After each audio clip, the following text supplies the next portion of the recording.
아멘. 할렐루야. 하나님의 크신 은혜와 평강이 또 하나님의 선한 인도하심의 은혜가 이 새벽 주님 앞에 나와 예배하는 우리 모두에게 가득하시기를, 또 영상으로 예배하는 우리 모두에게 가득하시기를 먼저 간절히 축원합니다.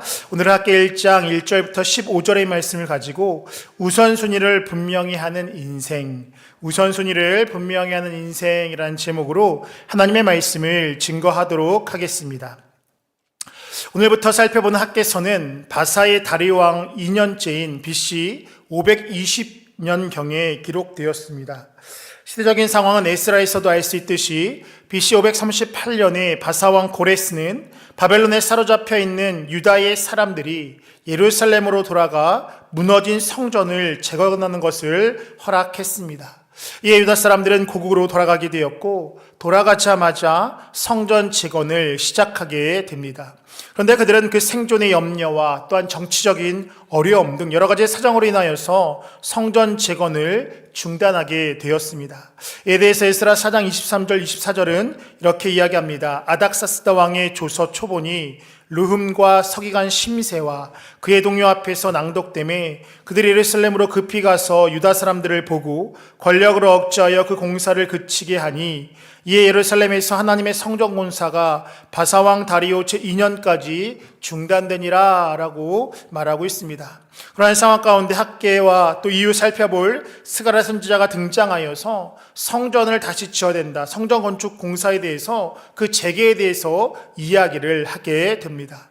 포로기 이후에 먼저 활동했던 학개 선지자의 그 네 편의 예언을 중심으로 이루어진 학개서는 하나님의 백성의 삶 가운데 우선순위가 무엇인지를 가르쳐주고 있으며, 하나님의 뜻에 순종하는 자가 하나님의 참된 증인이며 또한 그들이 결국 영육간의 축복을 받을 것이다 라고 이야기하고 있습니다. 특별히 오늘 살펴보는 1장은 성전 건축을 재개하라는 그 예언의 말씀이 학개에게 임하게 되었고, 그 임한 말씀을 순종하는 이스라엘의 백성의 모습을 그리고 있습니다. 이러한 내용을 다루는 오늘 본문은 크게 두 부분으로 나누어 볼 수 있습니다. 먼저 1절부터 11절은 성전 재건의 그 명령에 대한 내용이 다루어지고 있으며, 12절부터 15절은 말씀에 순종하는 유다 백성의 이야기를 다루고 있습니다. 그러나 본문의 말씀을 통하여서 이 새벽 우리에게 주시는 그 말씀은 무엇인지 함께 나누고 기도의 제목을 삼고자 합니다. 첫 번째입니다. 무엇이 본질임을 분명히 알아야 합니다. 무엇이 본질임을 분명히 알아야 합니다.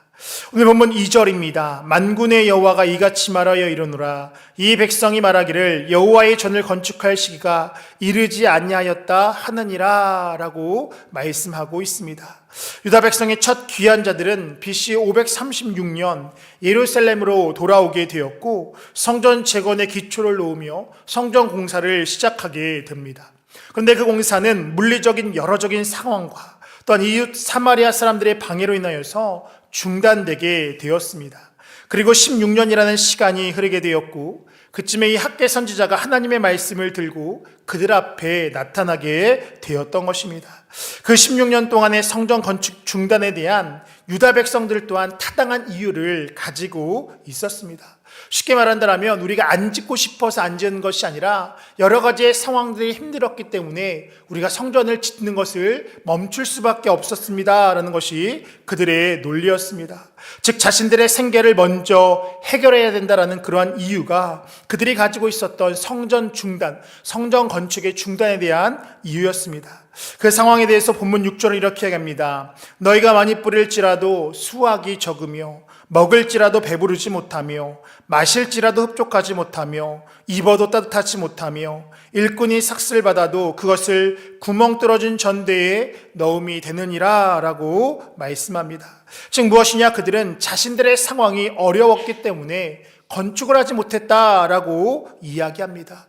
구체적으로 그들 가운데 수확이 적게 되었고 먹어도 배부르지 못하는 상황이 그들 가운데 있었으며, 옷을 입어도 따뜻하지 못했고 무엇인가를 모으려고 하더라도 삭이 구멍이 뚫린 것처럼 사라졌기 때문에 그들은 성전을 지을 수 없이 먼저 자신들의 삶을 돌아보게 되었다라고 이야기합니다. 삶이 힘들고 궁핍해졌기 때문에 성전 건축을 중단하게 되었고 먼저 우리의 삶을 돌아보았다라고 이야기했던 것입니다. 그런데 하나님의 말씀은 그들의 기준과는 완전히 다른 그러한 말씀이었습니다. 오늘 보면 9절부터 11절입니다. 너희가 많은 것을 바랐으나 도리어 적었고 너희가 그것을 집으로 가져갔으나 내가 불어버렸느니라. 나 만군의 여호와가 말하노라. 이것이 무슨 까닭이냐? 내 집은 황폐하였으되 너희는 각각 자기 집을 짓기 위하여 빨랐음이라. 그러므로 너희로 말미암아 하늘은 이슬을 그쳤고 땅은 산물을 그쳤으며 내가 이 땅과 산과 곡물과 새 포도주와 기름과 땅의 모든 소산과 사람과 가축과 손으로 수고하는 모든 일에 한재를 들게 하였느니라 라고 말씀하고 있습니다. 하나님께서는 그들의 삶이 어려워진 것이 너희가 성전을 건축하지 않았고 각각 집을 짓는 일이 빨랐기 때문에 하나님께서 그들의 소유를 적게 하셨고 하나님께서 모든 일 그들이 하는 일 가운데 한재를 들게 하셨으며 하나님께서 모든 것들을 불어버렸기 때문에 너희가 그렇게 힘든 상황에 이르게 되었다라고 말씀하고 있습니다. 즉 상황이 좋지 않아서 삶이 어려워져 성전을 짓지 못한 것이 아니라 너희가 성전을 짓지 않았기 때문에 삶이 어려워지게 되었다라고 하나님은 분명하게 말씀하고 있습니다. 오늘 본문의 말씀을 통하여서 우리가 놓치지 말아야 될 교훈은 무엇이냐? 상황을 분명히 바라보는 그 눈이 필요한 것이고 무엇이 중요한지 우선순위를 깨닫는 것이며 또한 그 모든 것을 주관하시는 분이 누구냐라는 이 사실을 우리는 분명히 기억하며 나아가야 하는 줄 믿습니다. 유다의 백성들처럼 내가 많은 것들을 뿌렸는데 수확하는 것이 없고 먹을지라도 배부르지 못하며 마실지라도 흡족하지 못하고 입어도 따뜻하지 못하는 상황이다라면 우리는 하나님 앞에 우리의 삶을 돌아봐야 하는 것입니다. 분명한 것은 우리의 인생의 삶의 실타래는 우리가 절대 풀 수 없다라는 것입니다. 우리가 그 실태를 풀려고 아무리 노력한들 그것은 풀리는 것이 아니라 오히려 풀려고 하면 할수록 더 꼬이는 것이 우리의 인생이다라는 것, 우리는 이것을 분명히 기억하며 나아가야 하는 것입니다. 우리의 꼬인 삶의 실타리, 우리의 삶의 문제를 풀 수 있는 것은 무엇이냐? 바로 하나님의 손길 가운데 우리의 삶을 내어놓을 때인 줄 믿습니다. 실타리가 꼬여있다면 실타리 이렇게 들 수 있는 그 능력 있는 분이 이렇게 들 때에 모든 실타래가 풀어지는 역사가 이루어지게 되어진다는 것. 그렇기에 우리의 삶 가운데 분명한 것은 그 하나님 앞에 우리의 삶의 문제를 내려놓을 때 삶의 문제도 해결되어지는 놀라운 역사가 반드시 있게 되어진다는 이 사실을 분명히 믿고 나아가는 우리 모두가 되어야 할 줄 믿습니다. 하나님은 이 우선순위를 분명히 할 때에 그 원인이 어디에 있는지를 파악하고 돌아설 때에 하나님께서는 우리의 삶 가운데 만족함으로 채우시고 또 무너졌던 것들이 회복되어지는 역사가 반드시 있게 되는 줄 믿습니다. 그 우선순위가 무엇이냐? 내 생각과 내 경험이 아니라 바로 하나님의 말씀이며 이 세상 가운데에서 가르치는 그 지혜와 어떤 경험이 아니라 바로 하나님의 말씀 가운데 그것이 바로 우선순위를 정하는 기준이 된다는 이 사실을 분명하게 기억하시고 하나님의 말씀을 기준 삼아 살아가시는 또 그 말씀을 따라 순종하며 살아가는 우리 모두가 되시기를 간절히 축원합니다. 두 번째입니다. 하나님의 나라를 세워갈 때에 모든 것을 채우시고 세워가십니다. 하나님의 나라를 세워갈 때에 모든 것을 채워주시고 세워가십니다. 앞서 얘기했던 것처럼 하나님은 그들의 상황이 어려워져 성전을 짓지 못했던 것이 아니라 성전을 짓지 않았기 때문에 그들의 삶이 점점 더 어려워지게 되었다라고 말씀하고 있습니다. 자, 그렇다면 그들이 행해야 될 일이 무엇인가 생각해 보면 그들이 행해야 될 것은 다른 것이 아니라 성전을 짓는 일이었다라는 것입니다. 오늘 보면 8절입니다. 너희는 산에 올라가서 나무를 가져다가 성전을 건축하라. 그러면 내가 그것으로 말미암아 기뻐하고 또 영광을 얻으리라. 여호와가 말하였느니라 라고 말씀합니다. 하나님은 분명하게 말씀하셨습니다. 성전을 건축하라. 그리하면 내가 그것으로 말미암아 기뻐하고 영광을 얻을 것이다 라고 말씀하시면서 삶의 삶 가운데 우리의 삶 가운데 무엇이 우선순위가 있는지를 분명하게 정해주시고 말씀하셨다라는 것입니다. 단순히 성전의 건축을 통하여 하나님은 기뻐하시고 영광을 얻기 위한 그것이 아니라 그것으로 인해 하나님은 그들에게 복을 주시고 세워가심을 분명하게 말씀하고 있습니다. 우리가 잘 알고 있는 미국이라는 나라에 대해서는 여러 가지의 평가가 엇갈린다라는 것을 우리는 너무나 잘 알고 있습니다.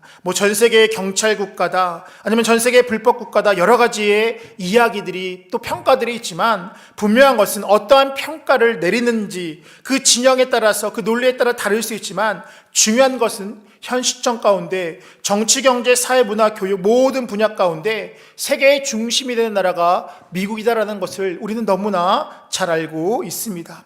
또한 우리는 그 시작 또한 잘 알고 있습니다. 그들이 그 조상들의 종교의 자유를 얻기 위해서 그들이 유럽의 대륙을 떠나서 신대륙에 도착했을 때 아무것도 없는 그러한 상황 가운데 그들이 행했던 것은 자신의 집을 지었던 것이 아니라 그들이 처음 지었던 것은 바로 예배를 드리는 처소, 즉 예배를 드리는 예배당과 같은 곳을 먼저 지었다라고 이야기합니다. 더 나아가서 그들은 아무것도 없는 그러한 상황 가운데 그 수확이 보잘것없어 보일지 모르지만 그 작은 수확을 가지고서 자신들의 먹는 것에 먼저 태웠던 것이 아니라 그들은 먼저 그것을 가지고 하나님 앞에 구별하여 예배하며 나아갔던 것이 그들의 모습이었다라는 것입니다. 그랬을 때 하나님께서는 그들의 그 중심을 바라보시고 또 그들의 삶의 태도를 바라보시고 그들 가운데 큰 복을 주시며 그들의 후손들 가운데 복을 주셔서 오늘날 이와 같은 은혜를 그들 가운데 더하셨다라는 것을 우리는 너무나 잘 알고 있습니다. 예수님 또한 분명하게 말씀하십니다. 그런즉 너희는 먼저 그의 나라와 그의 의를 구하라. 그러면 이 모든 것을 너희에게 더하시리라 라고 말씀합니다. 먼저 그의 나라와 그의 의를 구하는 것이 무엇이냐? 여러 가지로 정의될 수 있지만 한마디로 이야기한다면 바로 예배의 삶인 줄 믿습니다. 우리가 그 무엇보다 먼저 하나님 앞에 예배하며 나아갈 때에 하나님께서는 우리의 삶 가운데 놀라운 것들로 채우시며 더 나아가서 우리가 일상의 삶 가운데 예배자의 삶을 살아갈 때에 하나님의 복이 우리의 삶 가운데 이루어지게 되는 줄 믿습니다. 언젠가 우리 선교구에서 이렇게 신방을 하는데 한 권사님의 간증을 듣게 되었습니다. 제가 이렇게 선교구에서 여러 가지 설교하는 과정 가운데 먼저 그의 나라와 그의 일을 구하면 이 모든 것들이 더해집니다 라는 어떤 그런 설교를 하고 이제 얼마 안 후에 한 권사님이 그런 말씀하십니다. 목사님, 정말 그것이 맞는 것 같아요 라고 하셨습니다. 그래서 어떤 일이신데요 라고 했더니 어떤 이제 공사를 하는 과정 가운데 입찰을 넣게 되었다라는 것입니다. 그런데 입찰의 순서가 이렇게 순서대로 놓이는데 5번째가 돼가지고서 더 이상 어떻게 할 수가 없나 보다라는 그런 마음을 갖고 있게 되었다라는 것입니다. 그런데 연락이 오게 되었는데 5번째인 이 권사님 댁이 그 공사를 수주하게 되었다라는 것입니다. 그래서 어떻게 된 거냐라고 물었더니요, 1번부터 4번이 저가 입찰하는데 그 기준이 너무 낮게 측정하다 보니까 발주를 냈던 회사에서 보니까 이대로 하면은 부실 공사 내지는 제대로 공사가 시행될 수 없는 상황에 이르게 되어서 1번부터 4번이 다 떨어지게 되고 5번이 권사님 가정, 그 기업이 그 사업을 이렇게 낙찰하게 되었다라는 그런 이야기를 듣게 되었습니다. 누구보다도 열심히 또 봉사하고 또 선교교에서 열심히 일했던 그런 권사님인데, 권사님께서 하셨던 말씀이 뭐냐면 먼저 정말 그의 나라와 그의 일을 구하며 예배의 자리에 또 헌신에 나아갔더니 그러한 은혜가 주어지게 되었다라고 하면서 5등이 1등 된 거야말로 정말 하나님의 은혜가 아니냐라는 어떤 그런 간증을 듣게 되었다라는 것입니다. 제가 늘 말씀드리지만 여러 가지 많은 간증들의 이야기를 들어보면 어떻게 저러한 은혜를 누리게 되어질까라는 어떤 그런 은혜들을 바라볼 때가 있습니다. 그런데 그 내용을 자세히 살펴보면 그러한 복을 누가 받느냐?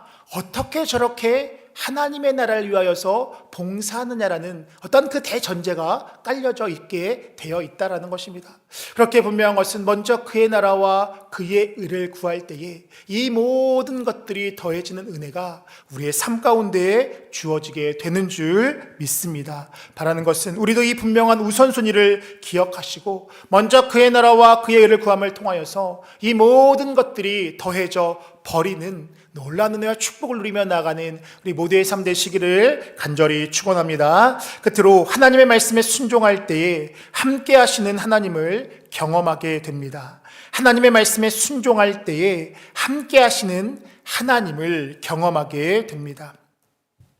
오늘 보면 12절 13절입니다. 스알디엘의 아들 스룹바벨과 여호사닥의 아들 대제사장 여호수아와 남은 모든 백성이 그들의 하나님 여호와의 목소리와 선지자 학개의 말을 들었으니 이는 그들의 하나님 여호와께서 그를 보내셨음이라. 백성이 다 여호와를 경외하며 그때 여호와의 사자 학개가 여호와의 위임을 받아 백성에게 말하여 이르되 여호와가 말하노니 내가 너희와 함께하노라 하니라 라고 말씀합니다. 학개를 통하여서 시대적인 상황과 그들의 삶이 처해있던 그 원인, 그 힘듦의 원인을 분명히 알았던 그들은 하나님의 말씀을 듣게 되었고 그들이 그러한 과정 가운데 하나님을 경외하게 되었다라고 말씀합니다. 그때 학개를 통하여서 그들에게 주어진 말씀이 무엇이냐? 내가 너희와 함께 하노라 라는 그 하나님의 약속의 말씀이었습니다. 더 나아가서 그들은 실질적으로 성전의 재건의 자리로 나아가게 됩니다. 본문 14절입니다. 여호와께서 스알델의 아들 유다 총독 스룹바벨의 마음과 여호사닥의 아들 대제사장 여호수아의 마음과 남은 모든 백성의 마음을 감동시키매 그들이 와서 만군의 여호와 그들의 하나님의 전 공사를 하였으니 라고 이야기합니다. 즉 그들은 하나님의 말씀을 듣고 깨닫고 순종하며 나아가게 되었습니다. 그렇게 되었을 때 내일 살펴볼 말씀이지만 그들에게 주어졌던 것은 무엇이냐? 이전의 영광보다 더 큰 하나님의 영광이 그들의 삶 가운데 주어지게 되었고 그들의 곡식 가운데 그들의 곡간 가운데 채워지는 놀라운 역사가 이루어지게 되었다라고 말씀은 증언하고 있습니다.